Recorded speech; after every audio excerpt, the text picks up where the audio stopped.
Hi everybody, thanks for joining me. My name's Dave and today we're going to do first aid kits. Now I've just been inspired to do this by a little article done by Tim Bates.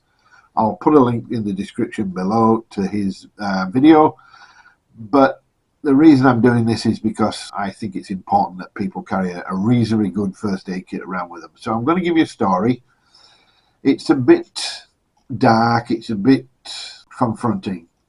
So what I will say is there's a lot of trauma and worse, a death in this story. Please stop reading or listening now if you're shocked easily, or continue at your own risk. I was extremely lucky because I spent 22 years in the military where we were taught first aid annually. And I'm told that it all just clicks into place when you're confronted with a situation, which I was. It was a Sunday night when I dropped my mother-in-law off at home in the UK and I was heading back home again through the country. It was a dark night, around 10 p.m, and I was travelling on the A166 towards Stamford Bridge. I rounded a left-hand bend and noticed a flash in the sky ahead of me. Initial thought was lightning, but there was no storm. Then I thought speed camera flash, but I wasn't speeding, so I wasn't concerned. As I rounded a right-hand bend into the village of Gate Helmsley, it was eerily dark, and my headlights aligned with the road straight ahead. There was just carnage ahead of me. I could see there was an Audi sedan sitting across the road, but there was debris, steam and smoke from an accident that had just happened 30 seconds ago. What I couldn't fathom was why the front of the car, also smashed, was sitting almost facing the right direction, but the boot lid was against the back seats, the wrong way around. In an instant it dawned me that the car had broken in half and there appeared only one vehicle to be one vehicle involved. My headlights were the only source of light, as the car had taken out the power pole, which was the flash, and the street lights and the house lights were all off. All of my training had told me to keep calm and assess the situation first. Check for things that might cause self-injury, and there were a couple of concerns here. I rang the emergency services from a car. In the UK, that is 999. Said I was first on the scene of what appeared to be a single vehicle crash. I could see at least one person walking around. Having assessed it was safe, especially for spilled fuel, but to Audi's credit, the fuel tank was intact. I hung up and approached the scene. I noticed another guy sitting on the curb and holding up his finger, and it was Z-shaped. He was in shock but conscious and able to answer questions, so I told him I'll be back in a minute to assist him. I also told him to keep it elevated, which is a good thing to try and keep the swelling down.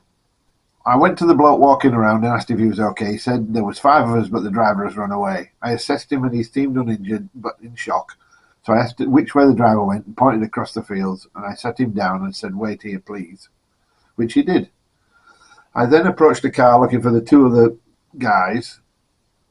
I found a big, tall, well-built guy crawling out of the rear seats, muttering words I couldn't make out. He was delirious and appeared to be mostly uninjured.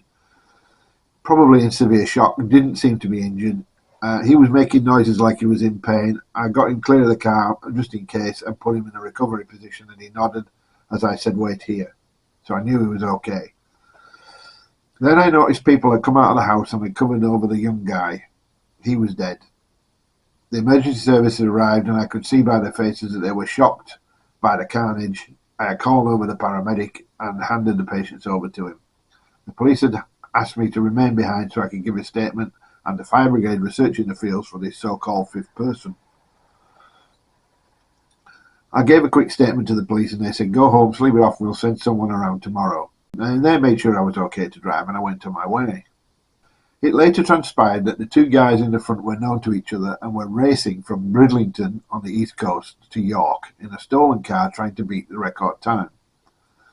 Both front passengers were known to police and were gypsies from a local gypsy camp, and the driver was currently under investigation for murder. Now, if you don't know what a gypsy is, have a look on the internet, because most gypsies are fine, but these 2, no, not at all. The 2 guys in the back had unfortunately been picked up in Bridlington looking for a lift to York, and they were unknown to the 2 front men. The big guy had his seatbelt on, and the smaller guy who died did not. He was flung from the car as it broke in half, and he hit his head on a wall, which killed him instantly.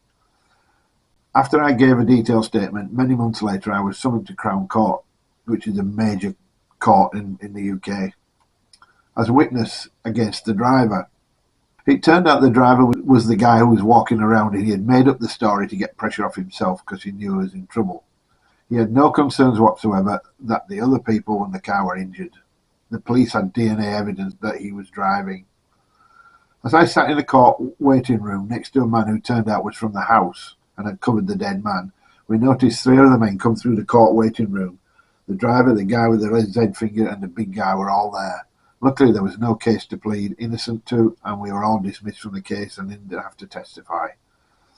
At the time, I never had a first aid kit in my car. It wasn't compulsory, and if it was, it would have been inadequate for this scenario anyway. So my message to you is do not skimp on a first aid kit. Buy the best you can afford. Yours or someone else's life may depend on it.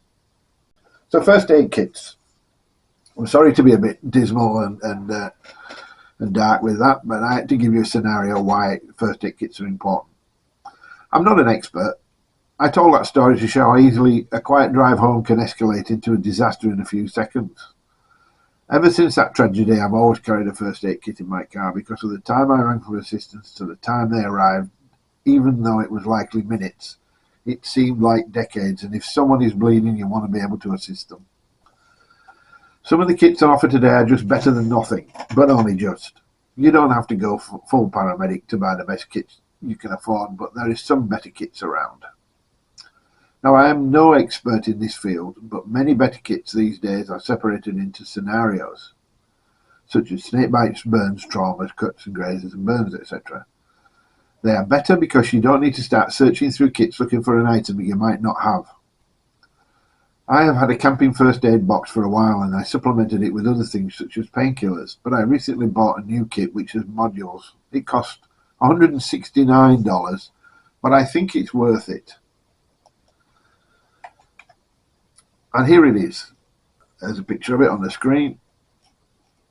And here's a better look of the modules inside. And you can see it's all split into packs.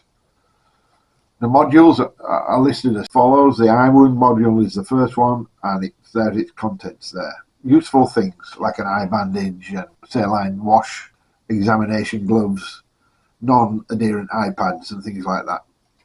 This is the burns module. Now, this obviously has a lot of stuff for burns.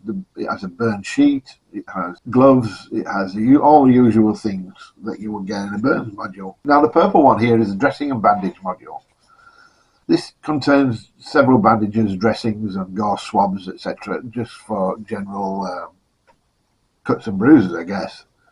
Then there's a trauma module. Now, trauma always sounds a lot worse than it actually is, but it does come with an amputated parts bag, which is a bit of a shock, but I suppose when you've got a comprehensive first aid kit, an amputated parts bag is what you need if somebody chops their finger off or something. I mean, you ain't going to get a leg in there, but you know, a finger or an appendage of some sort would fit in there, and it would keep it cool, I would imagine, while the paramedics arrive. And I would put that in a fridge if it was me, but, you know, best to be kept cool. There's an instant cold pack in there. There's combined dressings and things like that.